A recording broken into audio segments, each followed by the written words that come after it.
ना मुझे परेशान करती है ना आप लोगों को परेशान करती है, लेकिन आपने इसको परेशान करके रखा हुआ है। जब देखो सुनाते रहोगे दहेज नहीं लेकर आई, दहेज नहीं लेकर आई। मुझे एक बात बताओ, आप कितना दहेज लेकर आए थे अपने घर से? उज्जवल, तू अब मुझे सुनाएगा? तू देखने आया था उस टाइम मुझे क्या मिला था और क्या नहीं मिला था? तू क्या जानता है मेरे बारे में? मेरे माँ बाप कितने अमीर थे, तू मुझे सुनाएगा इस गरीब लड़की के लिए? मम्मी यार बस करो यार, मुझे सब पता है कि आप कितने गरीब घर से थे। पापा ने मुझे सब बता रखा है।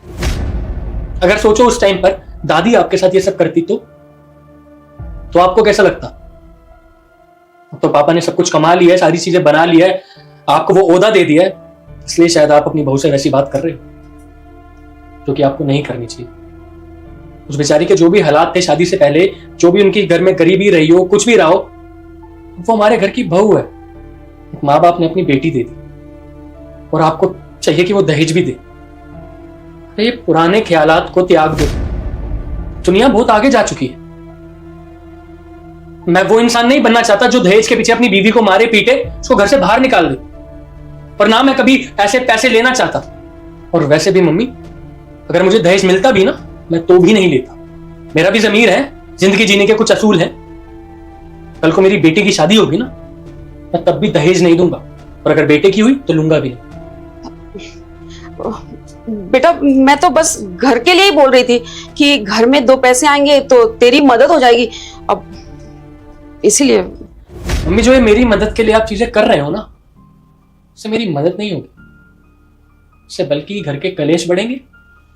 मैं मेंटली और डिस्टर्ब होऊंगा, काम में फोकस नहीं कर पाऊंगा, मेरा सारा दिमाग इसी में रह जाएगा कि घर के कलेश कैसे खत्म करें। सो प्लीज, अगर आप मेरी मदद करना चाहते हो तो ये छोटी छोटी बातों पे कलेश मत किया करो। ठीक है, आज के बाद से मैं कभी कुछ नहीं बोलूंगी। तुम जो मुझे समझाना चाहते थे उज्जवल, मुझे समझ में आ गया। बहू, मुझे माफ कर दे बेटा, मुझसे गलती हो गई है। कोई बात नहीं मम्मी जी, आपको माफी मांगने की जरूरत नहीं है, आप मुझसे बड़े हो। अगर आप मुझे सुना भी देते हो ना तो वो आपका हक है, मुझे बुरा नहीं लगा। बहू, तू लेट हो गई है ना इंटरव्यू के लिए, एक काम कर, अच्छा ये पैसे पकड़ और ये गाड़ी की चाबी भी। आराम से जाओ, इंटरव्यू दे के आओ। और हाँ, सामने जल्दबाजी करने की जरूरत नहीं है, आराम से आ जाना। आज मैं तुम्हारे पसंद की सारी चीजें बनाऊंगी। ठीक है मम्मी जी, मैं चलती हूँ। ठीक है उज्जवल, मैं चलती हूँ, बाय।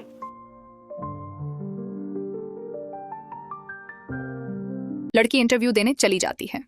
सास को अपनी गलती का एहसास हो जाता है। रुक जा बेटे, मैं संकट मोचन हनुमान हूँ, मैं तेरे सभी संकट दूर कर दूंगा। यकीन ना आए तो करके देख लो। तू इस वीडियो को लाइक करके चैनल को सब्सक्राइब कर ले और कमेंट में जय श्री राम लिख दे।